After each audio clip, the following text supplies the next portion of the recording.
What is shaking, everybody? Welcome to wherever you're watching from. This is basically Turntable Tales. It's me, Brandon, Mr. Hall of Fame. What's up, dude? What's going on, man? How you doing? Doing well, dude. Doing well. This is going to be fun. This is going to be fun, guys. You're not going to want to go anywhere. We're going to talk Rock and Roll Hall of Fame, man. This is going to be cool. And we're going to give you our picks. We're going to talk a little bit about Hall of Fames in general, the Rock and Roll Hall of Fame specifically, the inductees, the nominees rather, the current nominees. This list was just dropped last Wednesday, so we're going to talk about that.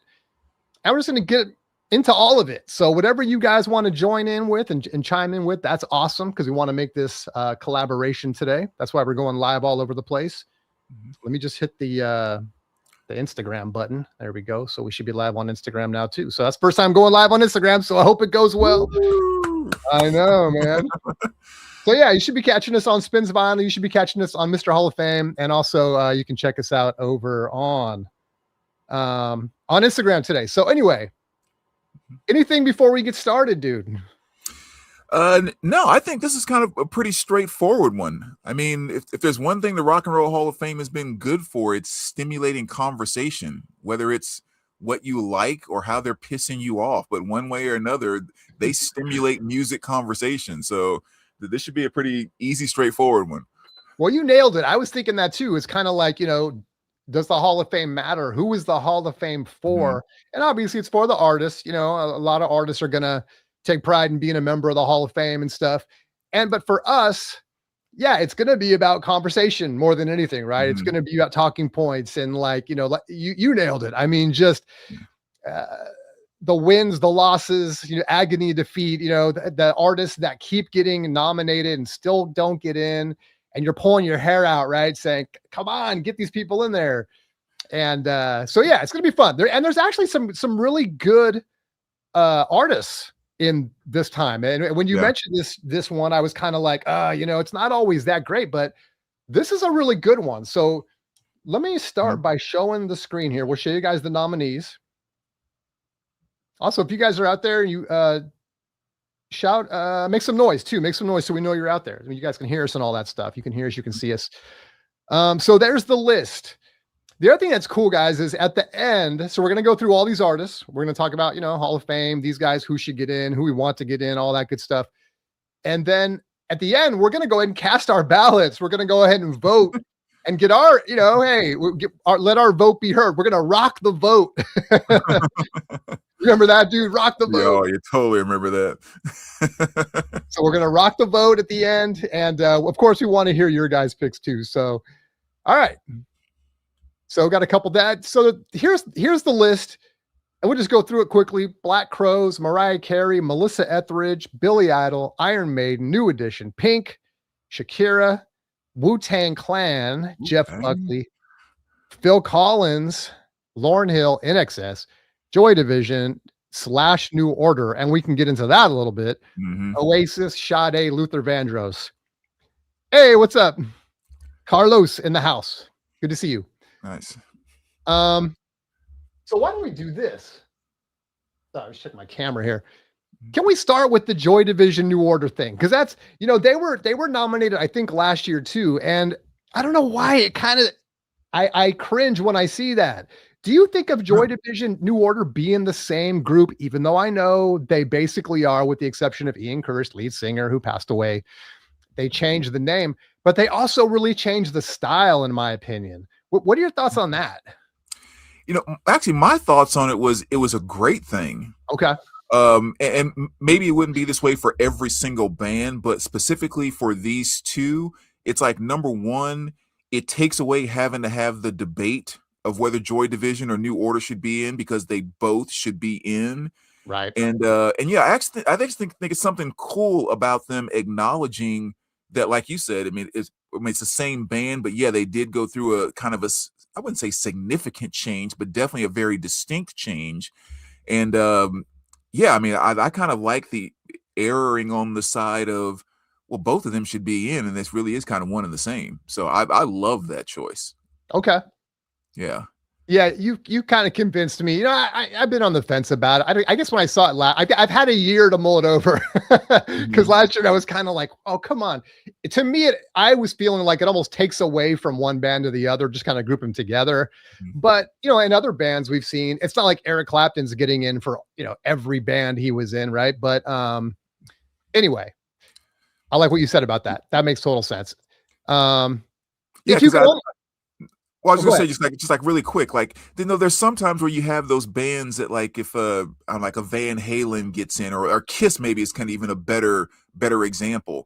And it's like, okay, so these members get in, but then these members don't, even Right. though like some of the current members have actually been in the band longer than some of the members that actually got in. Like when you start getting into that mess, that's when you can start getting those little bitter things. So the fact that I think Joy Division and New Order kind of gives you the opportunity to avoid all of that is actually good for a change. In Yep. my Yeah, yeah. No, that makes total sense. Total sense. Chance in the house. What's up, concert buddy? Oasis seems like a lock after last year's reunion tour. But that's the thing. A lot of these bands are like doing their thing. Billy Idol's another one I was going to bring up Mhm. who's been almost pushing for his his induction into the Hall of Fame, just because Right. he's been so out there and doing oh god, who was the he did that Miley Cyrus, right? He did a song with Miley Cyrus and stuff. Mhm. And so yeah, he's someone that's kind of coming in, and some of these bands guys have passed away, or these artists have passed away and stuff. So that's another thing too. How do you feel about that? I mean, do we try to get the people in there? Phil Collins is a good example, right? I mean, Phil Collins is getting up there, and Mhm. so do we need to get him in while he's still alive so we can actually appreciate it? And maybe some of these younger ones gotta wait. Do you have any thoughts on that? I don't believe in like getting someone in just so you can get them in before they're too old. Like Okay. that to me destroys the whole purpose. But what I do think is when there are some that are so obvious, why are you putting it off until they can't? And like two of the ones that instantly come to mind for me is Bill Withers and Aaron Rodgers with Aaron with a Bad Company. Mhm. It's like if anyone deserves to be in the Rock and Roll Hall of Fame, Bad Company was a given from day one. Right. Who they But got in last year, right? right, but then you wait until last year and he can't perform and all of that. That makes no sense to me, knowing that it's like pretty much a guarantee. So in that regard, yeah, I have an issue with it, but I would definitely not say don't cast a vote for someone just because you think they might be getting too old and we need to. No, that defeats the whole spirit of it to me. Got it. I don't mean, but what do you think? No, and here Chance says, is basically mirroring what we're both thinking, I think, which is you're either a Hall of Famer or you're not. In the case of Phil Collins, I mean, he's a Hall of Famer, right? So I think, Right. so in that case, if all things are equal, yeah, I kind of do have this thing in my head where I'm sort of like, get these guys, or these artists in. They're going in anyway. I mean, Right. so but we could go over Phil Collins when we get to him, but yeah, he's one that comes to mind. Which Yeah. I hope he lives another 50 years, but I'm just saying. Mhm. Um, all right. So how do you want to do this? You want to just kind of go down the list here and we'll, Yeah, let's just go right down the list and just kind of give our thoughts on each artist. all right, Luther. And Luther's one of these guys that, his name has been channeled for decades, especially back in the day, right? You Mhm. certain kind of moods, certain kind of music where, be like Luther's name just comes up. However, Luther's not someone who's, I don't own his records, anything like that. It's like I appreciate him. I know he's great, but he's not someone that I've been a huge fan of. So you might have to. What are your thoughts on that? Luther is a kind of an interesting artist. It's like, I mean, inside of the R&B world, like he's one of the most legendary singers, especially of that 80s time period, maybe going into the early 90s time period. So he's definitely a legend in that regard. A lot of his music is not necessarily R&B. Like I've always kind of thought, yes, he has some hits and he has like, some major things that he's done, but I've always thought his music never lived up to how great of a singer that he is. But it was all huge. So it was just like everything about him was a little different, a little not quite this, not quite that. And maybe that's the niche that made him so special, you know? Yeah. So if he was one that made it in, it wouldn't destroy me at all. But would he be the first on my list out of this particular like group? I mean, not at all. But I would not have any problem with Luther being in the hall in general. Yeah. Yeah, I mean, I think of him as a vocalist, right? I think primarily, and I think Carlos is nailing it too. Again, how many of these artists are rock and roll music, right? And we kind of teased that a little bit before we hit the record Uh-huh. button, which is, has the Rock and Roll Hall of Fame become the Music Hall of Fame? And I mean, you'd have to say yes. I mean, it's like a lot of these bands that get nominated and inducted, they wouldn't come to mind if you said, well, hey, what kind of artist is this? You wouldn't say rock and roll off the top, right? And Luther's obviously one of those artists. You were going over the first class, the first couple of classes Yeah. from when this started in the 80s and whatnot. If you want to shout that out real quick, but it's like those were rock and rollers, right? And so it's very different kind of Hall of Fame now. Yeah, I mean, like that very first class, just some of the people that got in, I think it's back in '86. It was like Ray Charles, Chuck Berry, Sam Cooke, James Brown, Marvin Gaye, Little Richard. So even kind of right off the bat, with James Brown, Sam Cooke, Marvin Gaye, they weren't quote unquote rock and That's roll. true. But I also kind of think when you think about what rock and roll kind of means, I've always thought about it more as like a rock and roll attitude. Mm. Right. And to me, that attitude basically came from almost anything that wasn't or anything that became secular music. Because it's kind of like, back during that time, whether you were Sam Cooke or you were some of the guys that actually went into the rock and roll realm, it was one of those, everyone sang in church. And that's kind of where people sang. If you did anything outside of the church, you were going to hell. It's like, and I think to me, that is where rock and roll kind of generated from, was that somewhat rebellious attitude, not being on the straight and narrow and stuff like that. And just like a lot of rockers were having to hide what they were doing, Sam Cooke was having to sneak away from the church and record under a different name because he was scared about getting in trouble for not doing gospel music. And, to some degree, that's kind of a rock and roll attitude when you get down to it. But yeah. But yeah, I mean, to definitely understand what people are saying there, but it is more of a music hall, like you're saying now, than necessarily rock and roll. Right. All right. So Luther, we wouldn't break our hearts if he didn't get in, I guess we're saying. Yeah. Okay. What about Melissa? See, I hate to come out of the chute with a couple of artists I don't really listen to. Melissa Etheridge is another one. How's your your vinyl stack of Melissa Etheridge at home? Well, it's good from the standpoint that even getting a lot of her earlier stuff is outside of her first two albums, but like her album 3, 4, and 5, which are really her best albums ever.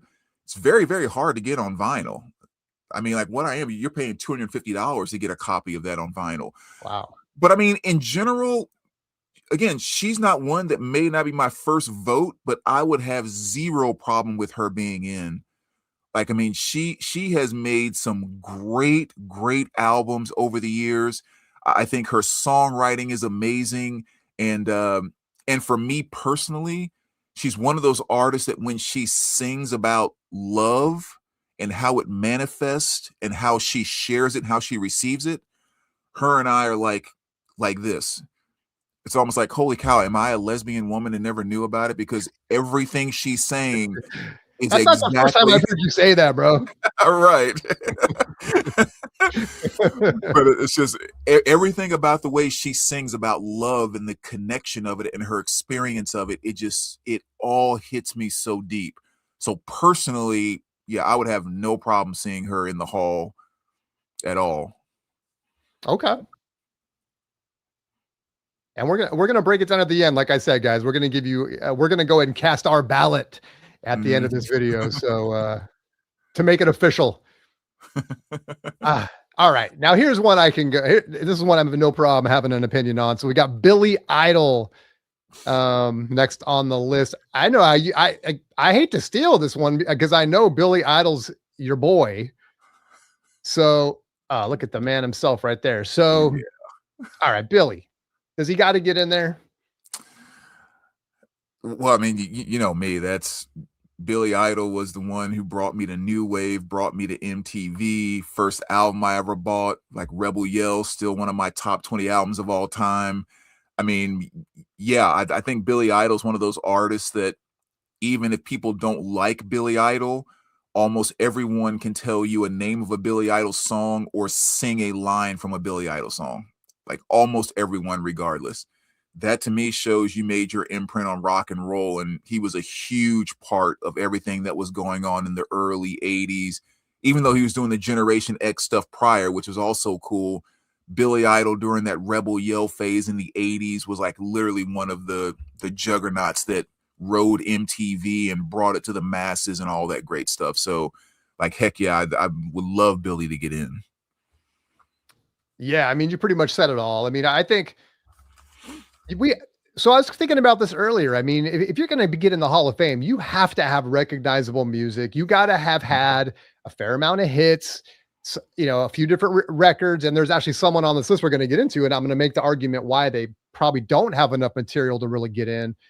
And Billy Idol's one of those guys, man. Even if you just took, Rebel Yell, but you could even go to his first 3 or 4 records are going to have recognizable tunes and consistent quality across all the records, Yeah. and that's something for me, it's like, yeah, you know what? That's enough for me. Get him in there.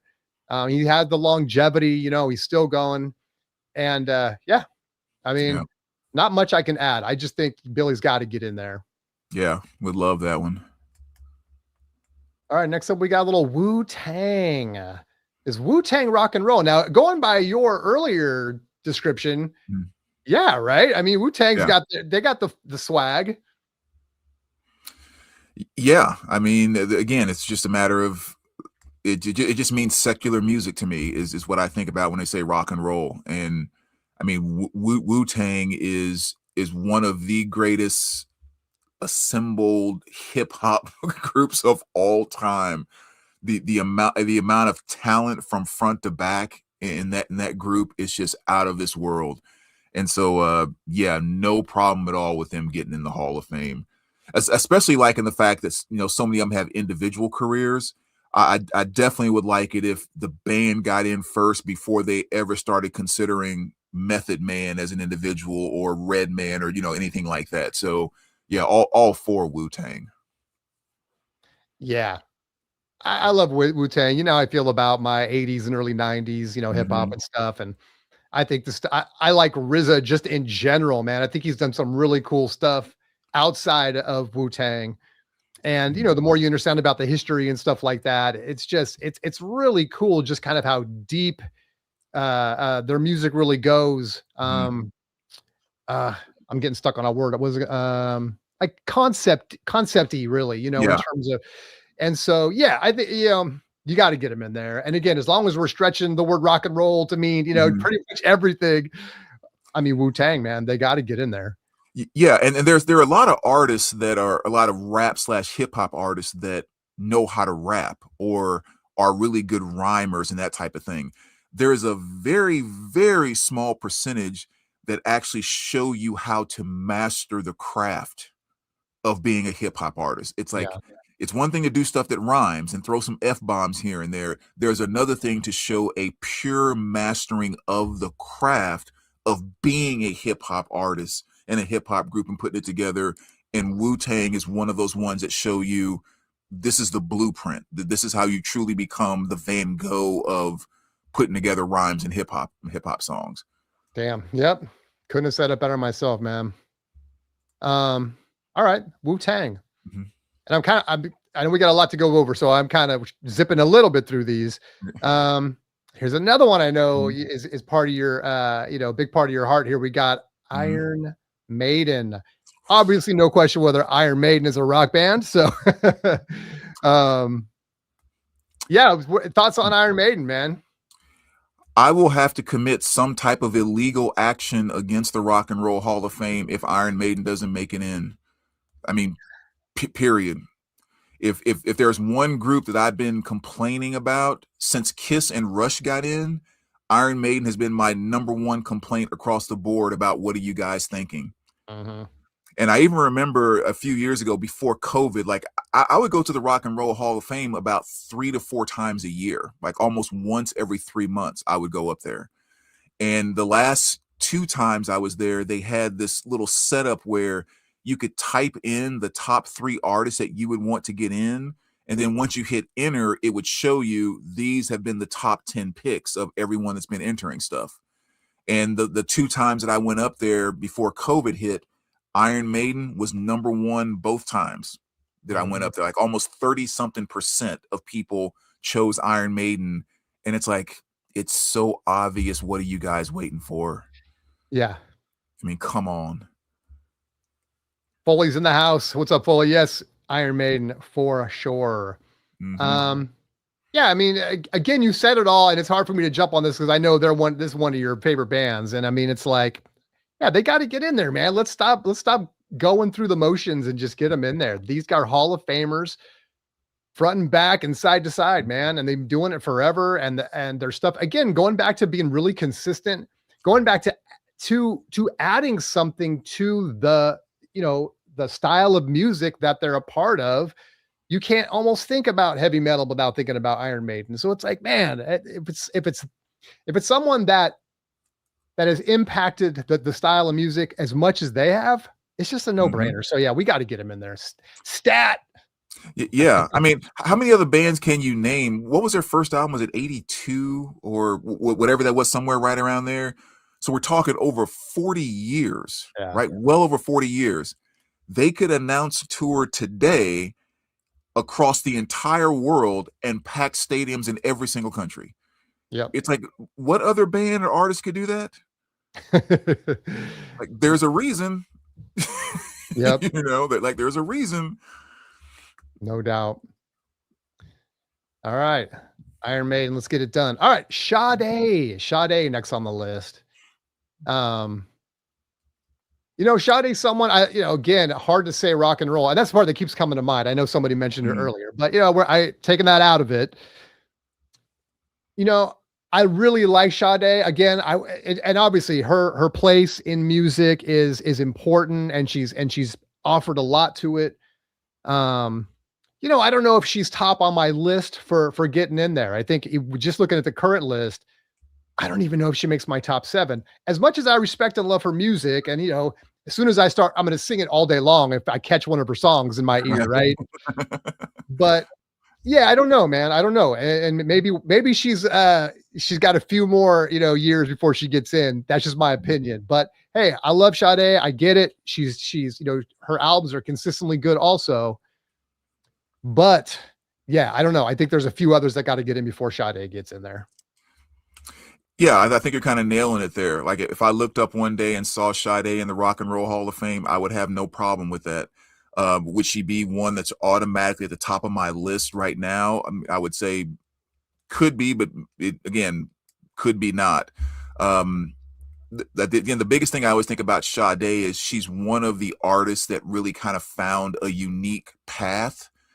Especially kind of coming out of the 80s and into the 90s and even kind of the 2000s, when there were so many bands putting out so much stuff and everyone sounding like everybody. You never would mistake a Sade song when it came on, right? And it's like to make yourself that different and that unique, and to be in such a big musical world, you're doing something kind of special. You're doing something a little different. And I love her music and love what she does. So another great artist to be on the nominee list. Yeah, it's good that she's getting her flowers. Even if she doesn't make it in right, this year, which she may. Yeah. It's good that she's on the list. It's good to see her on the list. Exactly. Sorry, I'm just trying to get something set up here. There we go. All right, so Sade. Next is New Edition. You already know what I'm going to say about New Edition, man. Yeah. Well, I'll let you go for it then. Well, I mean, and again, I'm not even going to talk about how these artists went on and have the solo careers and all that stuff, but just New Edition, dude. It's like their first, what, 2 or 3 albums, man, so much good stuff. Mhm. Um, you know, what is, I don't want to mess up the title. Can You Stand the Rain? I think, right? Which Yep. is, it's funny because we talked about, in fact, I think Chance mentioned it. I showed some New Edition records on way back when on Surface Mhm. Noise, and it was like, yeah, it was like Boys to Men, right? You pull out the first record cover and it shows the band, and they're all little kids, and then Uh-huh. they're all kind of grown up, you know, 2 or 3 records later. Mhm. But for that era of music and the stuff that really made R&B music great about the early to mid 80s, Mhm. man, dude, to me, they just nailed it. They just, uh, I think New Edition was the band everyone else was trying to be, of, you know, of that Mhm. kind of thing where, you know, even the youthful boy bands and stuff like that that were coming out during that time. Man, they just so good, so much great music, Mhm. and hits, like really, really good music, and radio play and all that stuff. So yeah, I mean, for me, dude, it's like, yes, New Edition all day long. They got to get in there. Yeah. Yeah, and again, I agree with everything you said, and like the thing with New Edition too is I guess this is of course going back to the early '80s, so this is long before kind of MTV and of course no internet and stuff like that. And I think for those that aren't into New Edition and didn't really listen to them and follow them back in the day, they may not know that they were like the new kids on the block on steroids Yeah, in the R&B community. You know, I mean, they were just so huge. And even after, you know, when Bobby Brown left and did his individual career, and Johnny Gill, you know, came in, like you talked about Can You Stand the Rain a moment ago. And then, you know, then he leaves and has a pretty good solo career, and Belle Biv DeVoe, like everything about them from the core group to even everything that came when it split, it is just one big mass of hits. And this would be one I would be very happy with, if nothing else, is like if Bobby Brown never gets his due or Belle Biv DeVoe doesn't get it, I'd be more than happy if they all got it as New Edition. That's where it came from. That's where it started. And yeah, you've definitely earned your like your place in the hall of music, because for some time between them and New Kids on the Block, they owned the world. Like in the whole yeah. boy band type of thing, they absolutely owned the entire planet music wise with what they were doing at that time. Yeah, and I like what you said about the, you know, the spinoffs that they did and going off and doing their own thing. And I Mm, know the first Bobby, I think it's the first Bobby Brown record. That's, you know, you pulled it out multiple times mm. when we've been talking about music and stuff. But I just think even just as New Edition, even if Yep. they never went off and did anything else, Yep. New Edition stands on its own. And I think Exactly. they just did so much great stuff. So Totally agree. gotta see him in there. Okay. Shakira. And I'm going to lean on you again. I hope we don't end up hitting on somebody that neither one of us listen to. I have to admit, I don't know much about Shakira's music. So You know, I'm kind of in the same boat. Like, I know I heard a few things here or there, and even knowing that we were doing this video, I thought I'm going to go back and listen to some Shakira and, you know, pull up the greatest hits and kind of go through it. And this is one that it's just not on my radar. yeah. It's that one line of pop music or something that just does not gel with me. Mhm. And like Gomez is another one, because I've heard people give me a lot of crap on some of my videos when I've said stuff like that, and it's like, oh, you're just trying to be cool because you don't think and blah, blah, you know, like it kind of goes into all of that because they're such great singers. And it's like, yeah, there's a lot of great singers that I just don't like and don't necessarily dig what they do. I mean, I'm just not a fan of Shakira, and that doesn't mean I don't like Natasha Bedingfield or Adele or Vanessa Carlton or, you know, Dido. It's like there's all these kind of pop, you know, female artists that I love. So it's not Right. about that. It's just I just don't jive with what she does. It's not impressive to me. Well, and like all the names you mentioned, it's like, yeah, you know what? If I hear something, and I'm not saying it's not good music, I might actually really like it. I might even know some of the lyrics and sing along while I'm listening to it. It's just Mhm. that's kind of where it starts and ends, right? It's like Right. if it's on and I'll recognize it and, you know, maybe sing along like I said, but it's like it's not something where I'm like, oh yeah, I gotta have some Shakira, I gotta have some Dido. I mean, to be frank, it's like, they're not necessarily my generation, not necessarily my style of music. And we talked about this offline, how it's just like, I'm not out there trying to like follow every trend. Like there's too much stuff I Right. already love that I don't have enough time in the day to listen to all that stuff.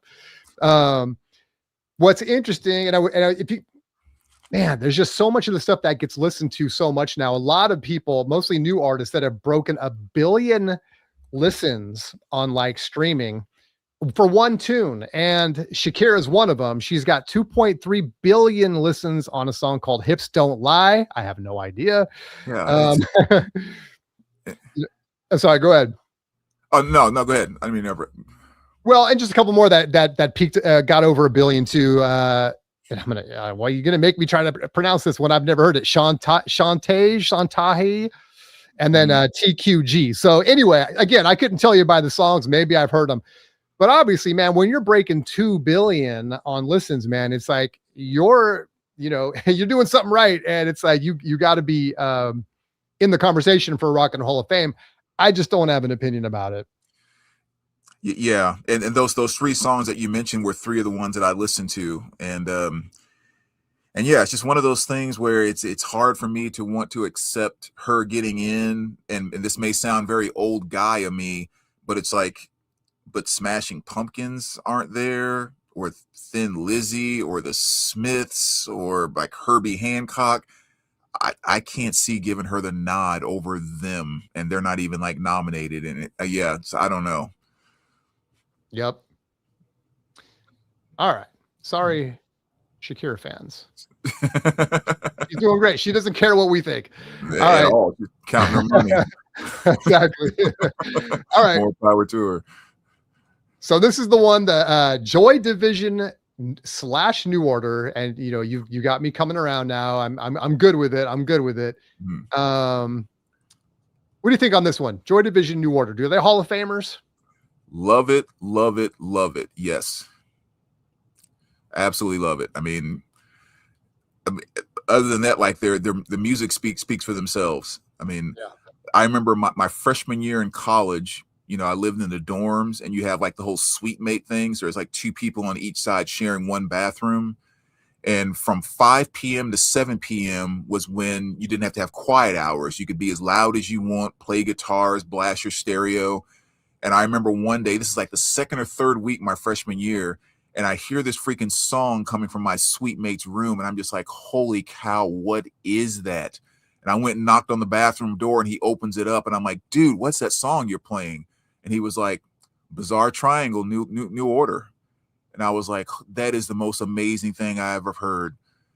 And at that time, I was all in the glam metal and hip hop. That was kind of my whole thing, 1990, 91. And that blew me away that day, and it has not been any less impressive ever since. So I'm all for them getting in. Nice. Yeah, I mean, as Joy Division, I didn't listen to their stuff during the time. Obviously, that was really early. I mean, I was young, right. And I wasn't listening to that kind of music really yet until I got into high school. But yeah, I mean, going back and listening to it, I happen to like a lot of bands that are adjacent Joy Division, The Cure and Susie and the Banshees, and whatever, The Sound and other stuff that you want to mention that's kind of in the neighborhood. Yeah, and I enjoy it, but what I did grow up with is New Order, and in fact got Substance right there, and had the double or the cassette, or either the double, not the double, but they had like, they could fit a ton of music sometimes, like double LPs on one like hefty cassette. That's how the New Order one was. And my girlfriend handed that to me one day in summer school, and I wore that tape out, man. And really kind of the first time I was really introduced to like, that electronic sound that was so heavy with New Order. And yeah, so anyway, so good. They got to get in there. I love New Order, probably more than Joy Division even. And they got to get in there for all the reasons stated. And see, this is one thing that's kind of cool. Just show this really quick. This came out in 2018 when I picked this up, this 2 LP. And it's the best of Joy Division to New Order. So it's cool. Like, even like on that best of, they put both of those together, and it's Substance plus a little more is what it basically boils down to. Oh wow, okay. So yeah, I'm all for that mixing those two to get them in as one. That's perfect. And it's on vinyl. All right, that's got to go on my want list now. Thanks, man. More money to spend on records. All right, so there you go. Okay, Oasis. And Chance, if you're still here. Oh, by the way, I just want to catch up. Foley, new edition. Yes, absolutely. Joe Slam. Shout out Joe Slam. Shakira's Spanish music much better than English. Okay, noted. And Foley, of course, his vote is he got thumbs up on New Order and Joy Division. Nice. So Oasis. I'm gonna let you start. If you want to. No, yeah, that's I think Oasis getting in totally makes sense. And I think if nothing else explains that, it's like I'm an Oasis fan. I'm not like a gigantic fan, but it's like, yeah, Oasis, the songs you like or whatever else. And so even with me being kind of an average lukewarm to warm fan, it would almost seem ridiculous if they don't eventually make their way in, whether it's this year or next year. I think they got snubbed last year, if I remember correctly, or something like that. Yeah. But yeah, it's one of those bands that just has to be. I mean, for a while, I think they were so big that a lot of people just don't realize how big they were. Yeah. Even as big as they were, they don't realize how big they were. Right. Yeah, Oasis is maybe one of those bands that's kind of become, for some people, and I'm speaking to this as someone that probably feels this way, is a little polarizing maybe. And this is where the art meets the personality kind of becomes blurry. And I hate to admit it, maybe they're a band that I haven't really listened to that much. Obviously, Wonderwall was worn out, back in the day. 2.5 billion listens on Spotify. Don't Look Back in Anger, 1.3 billion listens on Spotify. But yeah, they're just, they're not someone that I've really put a lot of listening to. That's, I guess, one way to say it. And so, yeah, it's hard for me to have an opinion. I shouldn't say that. My opinion is that I don't really care all that much. I get it. I know they're a big band. People love them, and a lot of people do. And I'm someone that just doesn't that much. So, and it's not that I acknowledge the music, and stuff like that. It's just not my thing per se. Yeah, and that's all I can really say about it. And again, I don't care either way. If I'm being 100%. Okay, that makes sense. I feel like I just swimming through mud trying to get to a point on that one. But yeah. No, I think you nailed it. All right. Mariah Carey. Where's she at? There we go. Thoughts on Mariah Carey? Is she get in the Rock and Roll Hall of Fame? What do you think? I think she's another one of those ones where you can look back over her career and she's had, hit after hit after hit. She's always been a big name. She was known for like the type of vocal delivery that she was doing, pretty much throughout most of her career. And so it's almost the same thing you said about Oasis. It's like you have to respect the heck out of her for what she did in her musical career and the longevity of it. If she got in or not, really don't care if she gets in or not. Look, again, respect what she's done. I mean, amazing, just huge. But as far as the Hall of Fame goes, really cannot care if she got in or not. Yeah. Yeah, I hear you. I guess I'm in the same boat. I guess in some ways I acknowledge her early, and again, it's not someone that's followed her entire career, but when she first kind of hit the scene, it was like, being a huge fan of like Whitney and the R&B female vocalists scene, which I'm a big fan of. She kind of came in and it was like, oh, someone else kind of coming in that has that powerful voice and can sing great. And so from that aspect, I was impressed, I guess, by her. But again, it's not the kind of thing that by the time she came around, I was really following that stuff as much anymore. So yeah, I guess that's the one kind of thing I would say is my memory of her kind of hitting the scene was so big that it's kind of like, wow, yeah, she, you'd asked me at that time, I would have been like, yes, she of course has to get Right. in. But now being that I haven't really followed her trajectory or anything like that, it's like, whatever. Yeah. Yeah. She'll get in. She'll get in at some point, right? I mean, come on. It's Mariah Carey. I Mhm. mean, for that generation, it's maybe as ubiquitous as Madonna, maybe to that generation. You know what I mean? So it's Right. like you gotta get her in there at some point. Yeah. Foley says no to Mariah. Lots of hits, but who did she influence? I don't. Well, you could say she was more influenced by others, than she maybe influenced. So maybe the mold was already cast by the time she came around. Like how many? Because that's actually a good point too. Might have to do a video on this, but who's really been an influence in the 2000s? And young people will kill me on this, but a lot of those big influences I think came before that. And I think Mariah is an example of someone that was really heavily influenced by stuff that came before. Yeah, and it's just one of those things too, where it doesn't make an artist worse or anything. It's just kind of it's kind of where you fell in the food chain. It just happened to take place, And like one of the ways I've always put that it made sense to me is it's like when you look at what we do space wise now, right? Like we're sending out all these probes. There's thousands of satellites, and like Elon Musk is catching rockets out of the air like something off of Star Wars.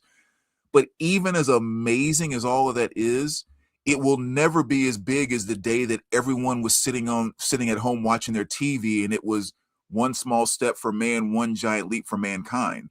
Like nothing you do space-wise, except maybe finding an alien, is ever going to be as big as that. And so it's just kind of like one of those, no matter how incredible you are now, you just weren't there at the right time to be doing that. So no matter how big of an artist you are now, you're never going to be Bob Dylan. Like you were never going to be the Beatles. It's just, you weren't there. You can't do it. You can't make up that ground. And I think she's one maybe that falls into that a bit with, or like not her, but the 2000s you were talking about. It's like you were just born too late because the the kings and queens have already laid their marks, and you'll always be riding off their coattails no matter how big you get. You know what? Everything you're saying makes total sense, and we just sound like two freaking old guys standing down there. Like, back in my day. Oh, and by the way, get off my lawn. Yeah, While you're at it, get off my stinking lawn. All right. Jeff Buckley. Oh, did I even? Yeah, I talked about Mariah. So Jeff Buckley. Let's go quickly. Just my thoughts on Jeff Buckley. When I discovered his album, which would have been maybe a few years after he passed, I was very impressed. I was like, "Oh, this is so good!" And it was sitting in the CD player for a while because I didn't know anything about him prior to that. Again, this would have been, I don't know, it would have been a few years after the album came out again, maybe a handful of years or so. And I loved it. I just loved it. I thought it was so good. And then it kind of ran its course and I kind of moved on. There wasn't a lot of material. It wasn't like I could go out and buy, a whole discography or anything like that. My thoughts in terms of Hall of Famer is, I guess, more of a question. Does he have a deep enough catalog? Does he... Is he more well known because he did pass? Controversy, right. I know, but sometimes that happens, right? We bring attention to someone and it's like, oh, we just yearn for more because we didn't get it. And there's almost this whole, that almost stigma or whatever you want to call it, that becomes part of their legacy is the fact that they passed early. Right. So, and I'm not saying yes or no, because I think the album is great. And I know they've released other material. I haven't heard it, but I just don't know if there's enough there for me, to be honest with you. But having said that, it seems like everyone gets into the rock and roll. We haven't even touched on that. It's like, it's almost like if you don't get into the Rock and Roll Hall of Fame, you might as well hang your head in shame. Cause I mean, it's like everybody gets in there. So, maybe one day he will get in. I just don't know if, he's one where I think, in my personal opinion, he's hurt by the fact that he just doesn't have a long enough career or have enough material. Mm-hmm. Yeah, I mean, like I would even say off the bat that like I don't really know the depths of Jeff Buckley, even as short as his career was. I mean, outside of the album like Grace, which was the thing that brought me to him. Do I know that album? Yes. Do I listen to that album? Is there kind of amazing stuff about it? Sure.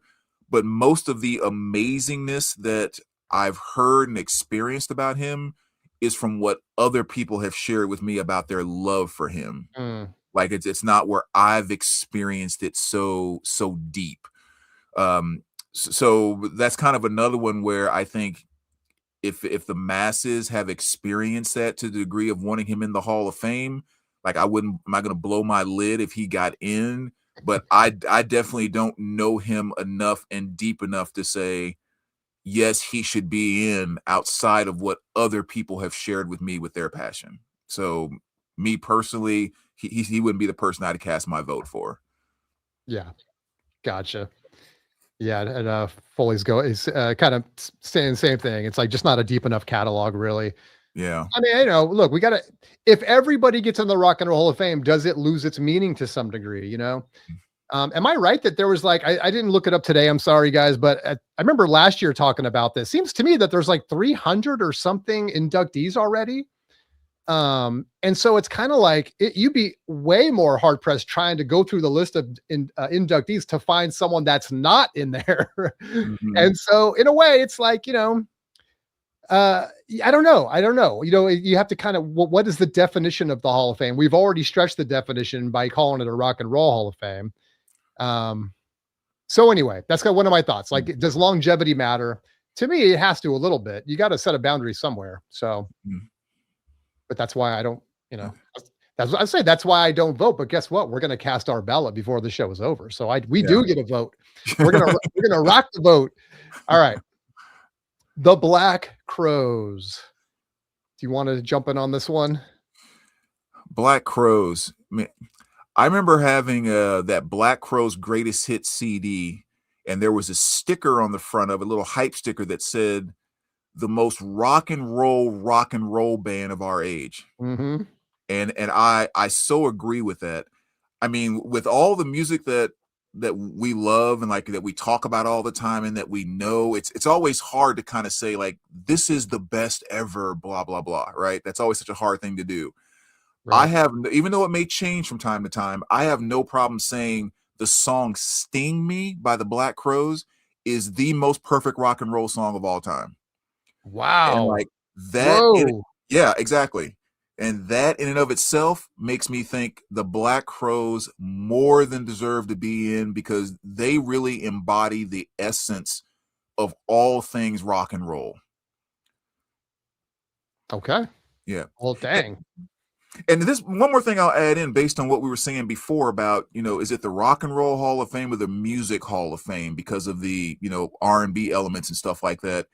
One of the things that I like so much about Sting Me is that song is the one that actually brings in almost every style of music, secular music that you can think about. Maybe not rap and hip hop or whatever, but it's like there is so much gospel influence inside of that song. There's so much Southern rock inside of that song.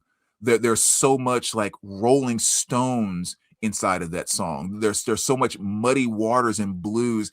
It's like taking all of those facets and putting it into one track. And of course, that's scattered throughout all of their catalog and everything. That group is pure rock and roll and should be, I mean, definitely in the Hall of Fame. Wow. All right. High marks for I'll Mr. Hall hush. of Fame. Yeah. Well, I'll be honest, dude. I don't have a lot to say. Black Crowes isn't someone I really listen to. So Mm, I'll have to go listen to Sting Me immediately. I was looking, it doesn't come up on their top 10 Spotify listens, but mhm. that doesn't mean anything. But all right, I'm gonna have to go listen to that. I think the times I've heard some of their more popular stuff, it probably just wasn't my thing. But it doesn't mean that there's not some entry point, for me. And maybe Sting Me's it. So maybe I gotta check that out. But yeah, I don't really have an opinion, honestly. Um, It's funny, they don't have that you know, we're talking about how many again, this is not saying this is a metric that matters all that much, Mhm.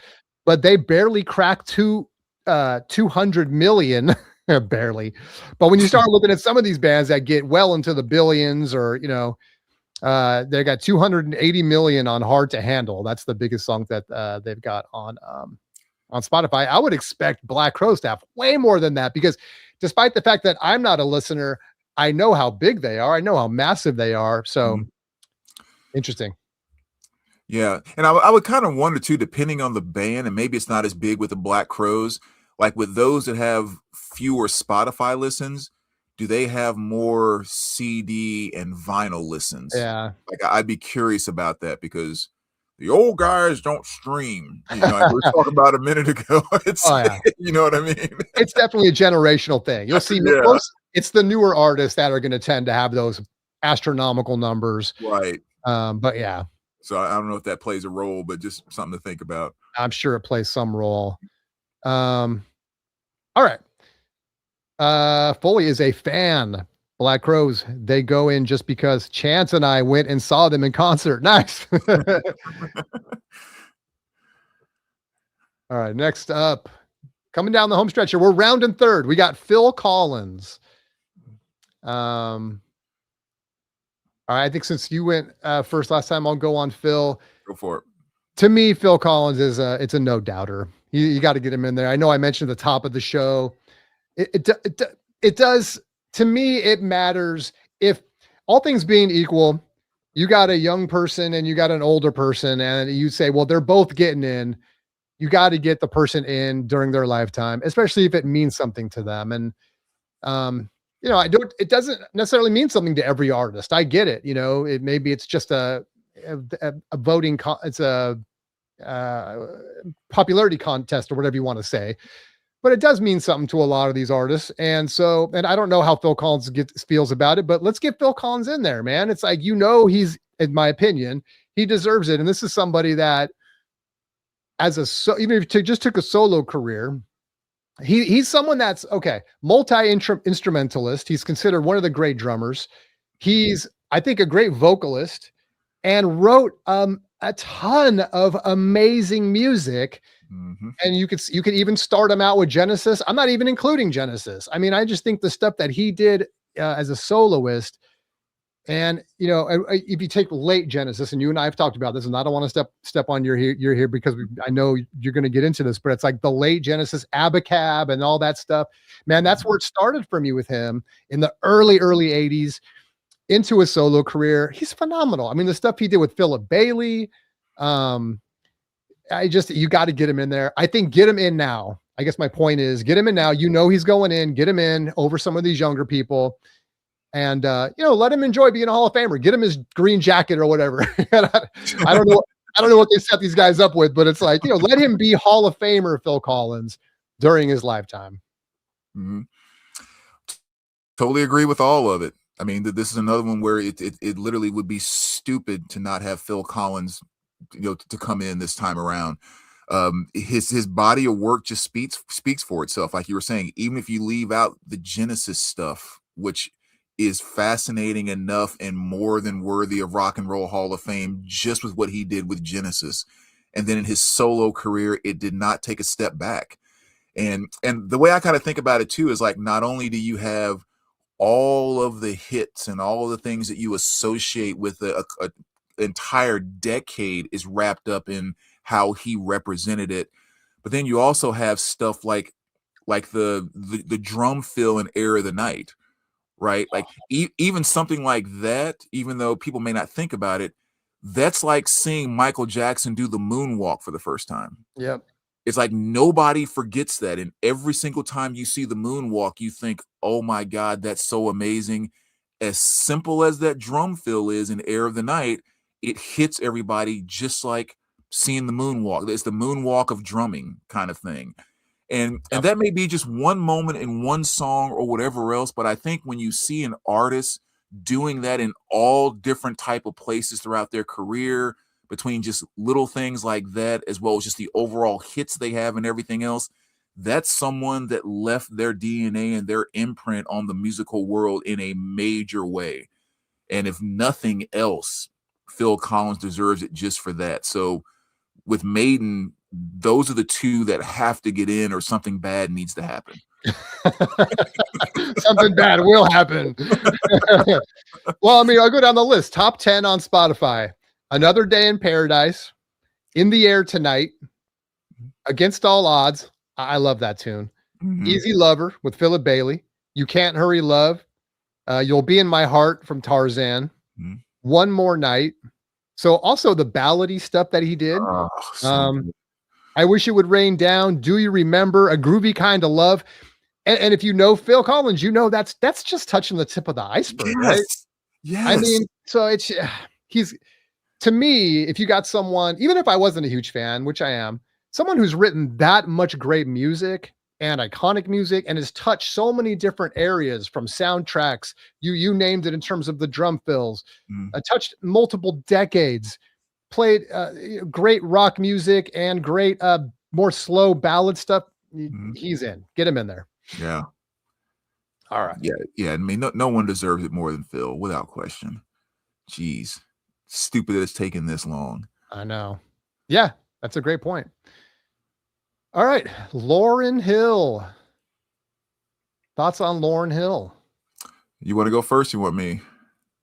Well, I'd say I might as well go first because I don't have much to say. I got to say, I've listened to the Miseducation of Lauryn Hill, right? But I haven't listened to it a lot. I knew it was a record that I needed to hear, and I did, and I liked it well enough. It's a case of coming to it a little bit late, maybe, for me, is that I wasn't there sort of when she was more so doing her thing, that by the time I got around to it, it was kind of, it didn't touch me in the same way. Because a lot of the stuff that really is going to have a big impact on me, and maybe a lot of people, if they admit it, is going to be the stuff you hear when you're young, right? I mean, you listen to when you're young. Now it's wrapped up in all those good memories and stuff. And it's not to say that I can't appreciate new music. I can, but I just haven't got hooked into that Lauryn Hill thing yet. You know what I mean? So it's hard for me to say that much about it. I heard it, I liked it, but I don't know. That's all I really know about her. Yeah, I mean, if there was one on the list, I would say, like, between Shakira and Lauryn Hill, those are the two. Actually, I'm not going to even put Shakira in this, because even from the standpoint that I don't listen to her that much, you can still kind of see what's going on with her, if you will. The Lauryn Hill, and I don't get. I mean, I love the Miseducation of. I mean, I have that album, and it was a legendary album when it came out, and all of that, and it was good. But it's like, you have that one studio album that wasn't like completely and totally earth-shattering. It was just a great album that everyone liked, that sold quite a few copies, right? Yeah. But then on top of that, it's like, what do you even do to support that gives you Hall of Fame status? Yeah. Because it's like, no other studio albums. You could take, I guess, whatever collab she was doing within the Fugees, her piece inside of that. But like, I remember Randy went to one of her concerts and was so excited that she was going on tour, and it was one of those, she showed up so late, none of the songs sounded like the songs that they knew, and it was like a total letdown. They traveled all the way out to Colorado to see this thing from the Midwest. And then, like, even watching some shows like Blackish and stuff like that, they joke about her being late to their concerts all the time. And it's like, okay, so what exactly was done? You're not known as a great performer, not a great stage performer. You had one album that was solid. How does that earn you rock and roll Hall of Fame status, especially at this stage in her life? I don't get that one at all. And if there was one that I could literally cross off the list, she would be the first one that I would cross off. You don't deserve that at all, in my opinion. Yeah, I was afraid to say it out loud, but and again, this is just my opinion, but a little bit overrated, I think. Yeah. There's nothing earth-shattering that I found. So, yeah. Yeah, and this is referencing an album that I like. It's not like it's some artist that I think, I wish I didn't have that in my collection. I like it. But have you in any way, in my eyes, earned Hall of Fame status as a solo artist? No. Yep. I mean, let's put it this way. She has that one album.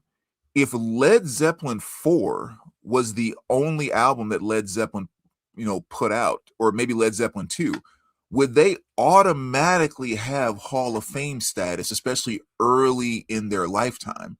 Like, I don't think that would be an Yeah. automatic. Right. And that would be Led Zeppelin 4. With Dark Side of the Moon being your only album, would that automatically give you younger age automatic Hall of Fame status? I wouldn't say automatically. So I'm definitely not doing it with the miseducation of, Right. Yeah. No, that's a great way to put it. Yep. Absolutely. Yeah. All right. 2 more to go. Next up is Pink. Gosh, I feel like, so much of the stuff is kind of later generation for me. And I know Pink's been doing her thing for dang near 25 years now, probably, or Yeah. something. But, and when she first came out, yes, acknowledged her. What an amazing voice. Like, some of these songs are really catchy and stuff.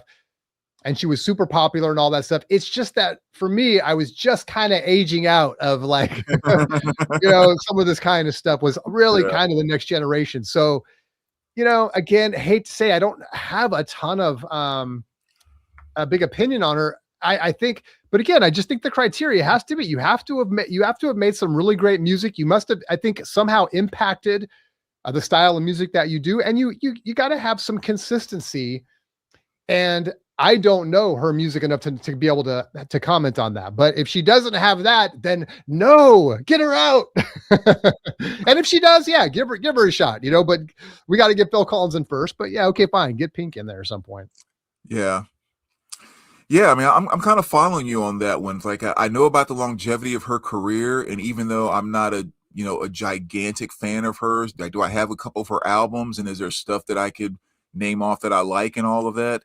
I mean, sure, like, I know she's been big. Billy that I work with at the shop has shot a number of her concerts and always talks about the amazing just kind of performance that she puts on. So it's just kind of like knowing, but I'm not engaged with it. So it's another one where I guess if she got in, I wouldn't lose my mind, but I don't really care. And if she didn't, it'd be perfectly fine with me. There's definitely more people on this list I would rather see in. Right. Yeah. Again, a couple of old guys talking about have an opinion about, who, who should get in, but, yeah. And that is tough, I mean, it is a generational thing to some degree, and I'm just being honest about it, so, I'm just kind of looking at albums, US charts. So, yeah, I mean, you can see her, Funhouse from 2008 charted and it's almost like she was a few records in before she started to get really up there. The Truth About Love, 2012 charted #1. Beautiful Trauma charted #1. Whoa, that's crazy. So I didn't even know about this later stuff. So she's obviously, picked up some speed as she's gone. So again, just hard for me to have I can't speak intelligently about it. I haven't heard any of that stuff. So, but our final band, I have no problem talking about In Excess. You want to go first on this one? No, I'll let you have it. I mean, In Excess Kick, I hold in high regard. To me, that's one of those records that there's so many hits on it. I put it right up there with like Tears for Fears Songs from the Big Chair. I put it in the same ballpark, maybe a half a tier down from like Billy Idol, Rebel Yell, or Duran Duran, Rio. Like those are 80s albums that I put in extremely high regard in terms of almost being perfect records. Right. And I think In Excess Kick is one of those albums that's right there. So much great stuff. I love that album. And it's not just that album. So let me just we'll go down some of these tunes. People are going to know. Again, it's another just kind of greatest hits if you go down. Never Tear Us Apart, I Need You Tonight, New Sensation. And those are just off Kick, but then you also get like Beautiful Girl, Suicide Blonde off X, Don't Change, Original Sin. I love Disappear off X, and they don't even list on here Listen Like Thieves, which is a whole nother really good album. That's a great song. So they did it across multiple records. They had one extremely solid album, in my opinion, almost an era-defining record if you consider MTV during the time and all of that stuff. Mhm. With Need You Tonight, Intermediate, it's so good. Absolutely, these are rock and roll Hall of Famers. You got to get them in there, and yeah, I mean, I just a little bit biased, but at least I can speak to this because I am a fan. So yeah, I think NXS has to get in, man. I think they just put too much great stuff out. And when I say great, I mean sort of era defining stuff. If you play their music, you'll be like, oh, this is so 80s. Like I remember, even if you weren't necessarily there, but if you were, you're going to start getting that nostalgia feeling about it. Yeah, again, I think you nailed it all. It's not like a ton addition I could add to that. I mean, definitely one that deserves to be in, and I think probably the thing that I always liked about them the most is that they were so creative in the style that they decide to deliver a song.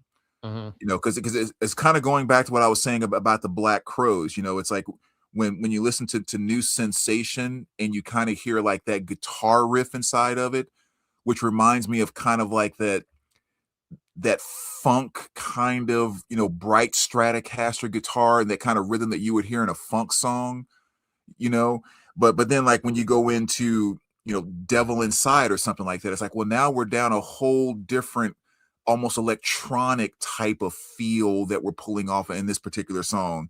And then of course like Need You Tonight, and it's just like everything could just be a little bit different, but they always seem to nail it. And then there was something special about that, is you never knew what you were going to get on a new NXS album, which just made it fantastic. But yeah, very creative group. Even though they kept so many things simple and to the point, they didn't complicate things to make it creative and great. And yeah, again, that's definitely one. If they don't get in this time, they definitely deserve within the near future to certainly be in. Yeah. Carlos, NXS, yes, well deserved. Foley, not so much. He loves them, but not sure if they get in or not. Yeah, I get it. I don't know if NXS is the same. Like, look, Duran Duran. If I'm just going the era, Duran Duran, The Cure, the B-52s, Depeche Mode. Like, you can go through that. Yeah, I mean, you can get on 10 fingers and you can rifle off the greats, Depeche and all that stuff. NXS is maybe, in my mind, a little lower than that, but not much. And maybe just from the standpoint of like all the bands I just mentioned are extremely consistent, put out a lot of great material, Devo and just all that stuff. And maybe NXS is not quite there, but I think they did enough. Look, if I'm going to put in, some of these others, then, hey, if I'm going to put Jeff Buckley in there, not before NXS. Right. Even Lauryn Hill before, no. I got to see NXS in there first, Oh yeah. All right. Well, there's the list. So now it's our duty to cast our ballot, dude. So you and I each picked 7. I don't know how we're going to make this work. What we're going to have to do is, for the people watching that are still hanging in here, don't go anywhere. This is the fun part.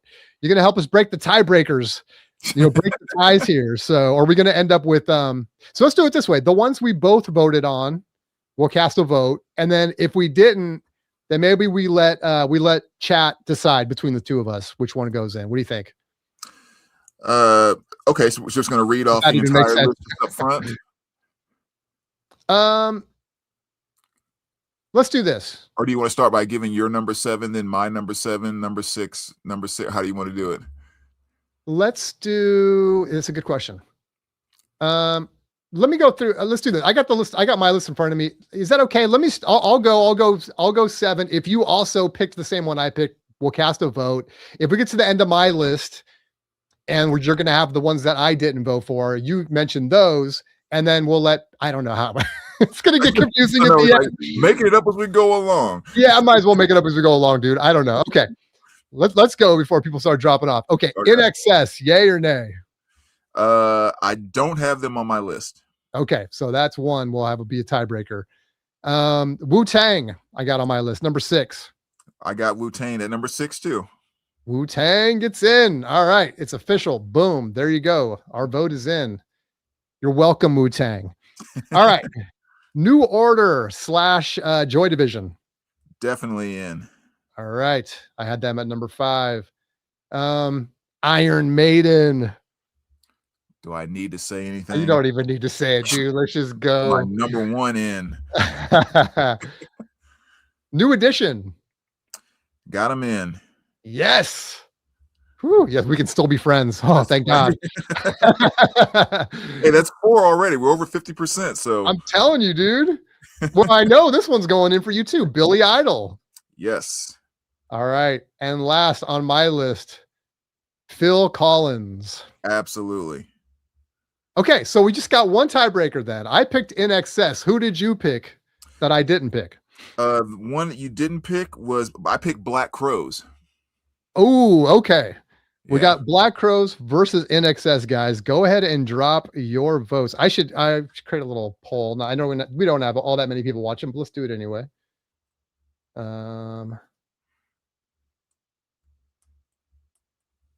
And we're gonna do. We got Black Crows versus In Excess. Rock the vote, guys.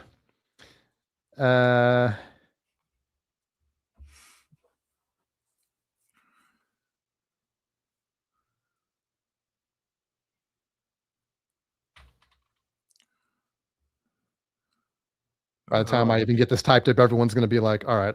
I know. I see Alex has a Black Crows vote already. Alex has Black Crows. All right. Well, let's make it official. Here we go. Senior Foley. Oops. Gotta fix that typo. Okay.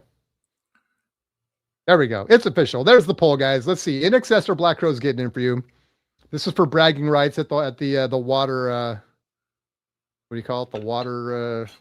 What do you call that? the water tank. What is it? I'm not sure. I'm not sure what you're referring to. You know, the water where you get your water when you're at work, and that they hang out by the water thing. And the water fountain. Yeah. Okay. Water fountain. Somebody will know. Oh, we got a neither from Breakfast King of Loyal. Oh, well, okay. So who you putting in there, Breakfast King?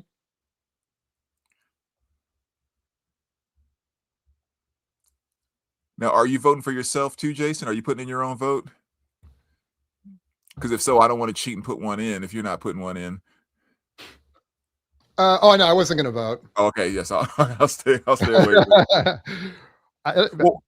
Well, while they're doing that too, one thing I'd be curious to hear is like, what order did you have yours in? Like, who'd be your number one pick, number two? Do you have that listed? Yeah. So number 7, I have In Excess. Well, and some of this is I wouldn't say this was my list. I didn't really rank it in that way necessarily. Okay, I kind of did, but I think number 1 for me was Phil Collins, only because even if, I'd say I listened to Billy Idol and New Order and New Edition far more than I listened to Phil Collins. It's just, I think Phil Collins this is his time. Like, he's got to get in there. So that's why I had him as number 1. But then I did Billy Idol, New Edition, New Order, and In Excess. That's probably kind of how I would have went. Okay. What about you? Yeah, my top 3 was I had Maiden was my number 1 pick. Phil Collins was number 2. Joy Division, New Order number 3. Billy Idol 4. Black Crows 5. Wu-Tang 6. And New Edition 7. All right. Well, dude, we matched up on a lot of these. Yeah, like 6 of them. 5 out of 6. Yeah. I'm telling you, we could go on one of those game shows, like, how well do you know your friend?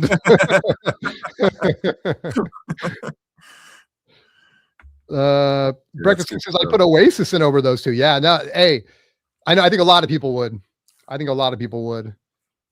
Put Oasis over In Excess and Black Crows. Yeah, I guess that's that thing that comes back to that, like, when were you born and like what phase of your life were you in when that band was the thing, and so it would make sense that for people that were kind of in that place with Oasis, you would definitely think that over the Black Crows and In Excess. I mean, that makes perfect sense. Yeah, for sure. Yeah, I mean, I think if Chance was here voting, probably say the same thing. I know, a lot of my friends and stuff are huge Oasis fans. All right. Well, heck, it's probably it. So we got 67% saying Black Crows. So out of those two, we got Black Crows. But in Oasis, Also, and we had a Q&A earlier asking people sort of which was their the number one band that has to get in there. So, yeah, I mean, look, I think with very few exceptions, I think it's a really good list. Again, some of it is just not stuff I listen to. Mm. I think I'm on the fence with someone who had a career like Jeff Buckley, who to me just doesn't really have the catalog to really get him into Hall of Fame status, no matter how great, his album was. And like I said, I really enjoyed it, but is he Hall of Fame material?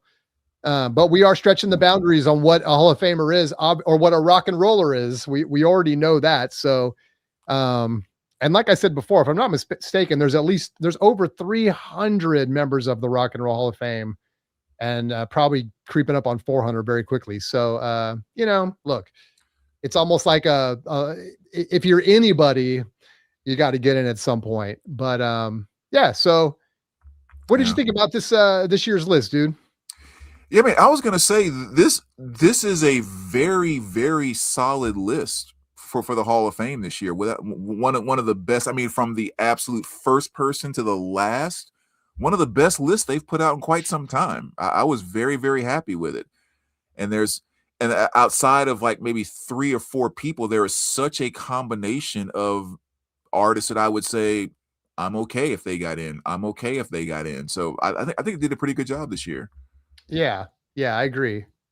It's kind of funny how I was talking about like Billy Idol being someone that seems like he's been pushing to get in, and I it's not that's silly to say maybe, but it's just interesting that it's someone like Billy Idol who, maybe I wasn't paying attention, but really there's a blank, there's a gap there. And then suddenly, like in the last 5 years, man, we've seen Billy everywhere again, which is great because I'm a huge fan. I love it. But it's kind of interesting. Like you get back in the zeitgeist again, and maybe people start thinking about you again. But regardless, I think Billy Idol's someone that his career spoke for itself. Even if you just took the 80s, like, he still has to be in the conversation. Yeah, I mean, like quietly under the radar, he's been releasing albums. He's been doing this weird thing though, where he almost releases them as EPs. Okay. But there'll be like 4 new songs or 5 new songs, and he'll put the same songs on both sides, which is really weird. I don't know. But then there's also this thing that he was doing during COVID, where he and Steve Stevens or Steven, always want to say his put his names backwards, but where they were doing acoustic stuff online during COVID.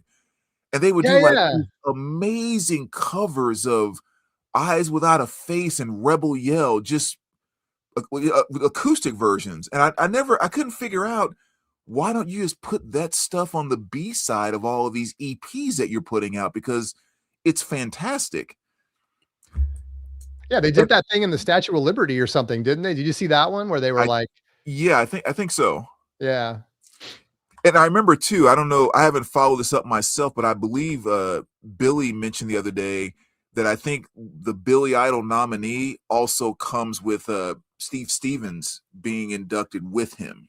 Nice. I'm almost sure that's what he said, which that's somebody else that I feel so deserves a place. And if he gets in with Billy in that regard, like that'll just make me so freaking happy that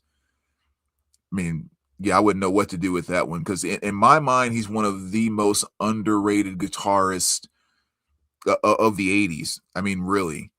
Yeah. Yeah. So much to do with the sound of Billy Idol.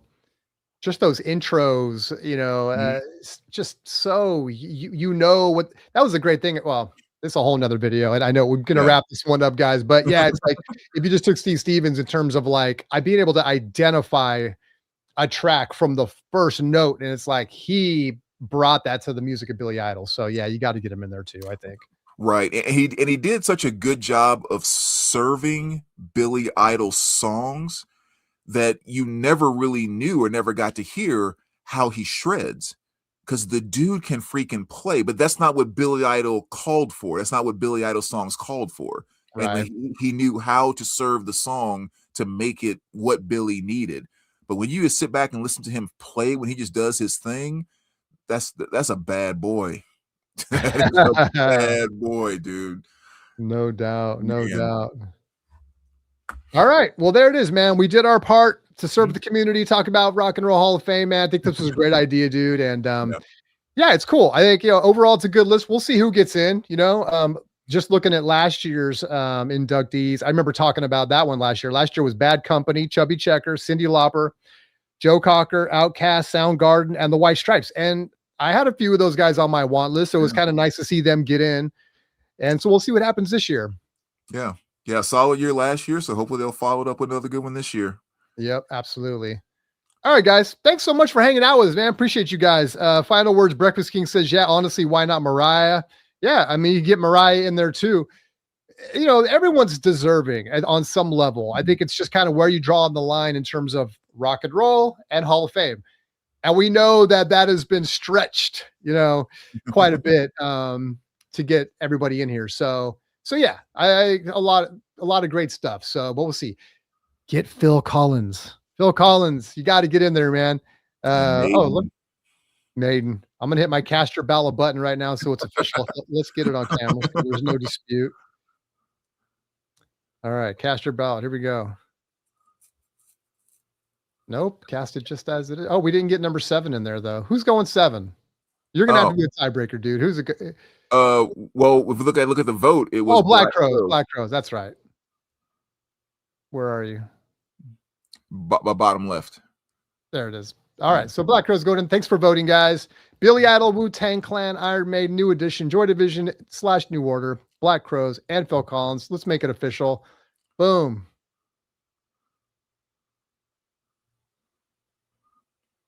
It's like, oh, you timed out. Well, I clicked the button. Yeah. It disappeared now. It won't let me click on it again. All right. Yeah, that's weird. It's in there. Yeah, and see, just like one last thing, I just kind of add to this whole conversation. I've always thought that the Rock and Roll Hall of Fame could do themselves a little bit of a favor, even though it's always about people wanting to have their power and their control, so to speak, and all that type of stuff. But it's like if they would just have, these are the selections that we make this year, and then there's always going to be one fan selection every year. Just one fan selection. Oh, yeah. And it's just done 100% by the fans' votes. Like we're not going to these guys where they have such a higher percent, because they do that now, I think, but the fans' vote only counts like a tiny percent of towards one vote of blah, blah, blah. So it's like really Dancing with the Stars. Right. But if they would just do that, just say there's one band that gets in every year that's just strictly about the population around the world. Tell us who deserves to have this. I think that in and of itself would just kind of really bring some legitimacy, if you will, to what they do. But people don't want to give up influence and power and all that kind of stuff, even in something like this. Yeah, it's a whole nother discussion, right? In terms of Hall of Fames in general. Like you hear a lot about, I'm a big fan of baseball. And so, the whole thing with the Baseball Hall of Fame and keeping certain people out and letting certain people, it's a whole controversy and stuff. And it starts to, fans get, you get really irritated by, it's like, the politics behind it and stuff. Right. And you're right. It would bring legitimacy if they just let fans vote just one, per year or whatever you want to say. Right. I think that would be good, dude. Yeah. And even call it a fan vote. And you could always have them come back and you could vote them in as the Hall like a second time if you wanted to, but just have it actually call it the fan vote. And if you're an artist, you probably care more about the fan vote anyway. Right. Exactly. you would take so much more pride in fighting for that fan vote than the Hall of Fame vote. Exactly. Without question. All right, guys. Thanks for hanging out. Appreciate you guys. This was fun, dude. So we haven't done a live stream in a while, so it's kind of cool to do this live. All right, guys. We will catch you all next time. All right. Appreciate it, guys.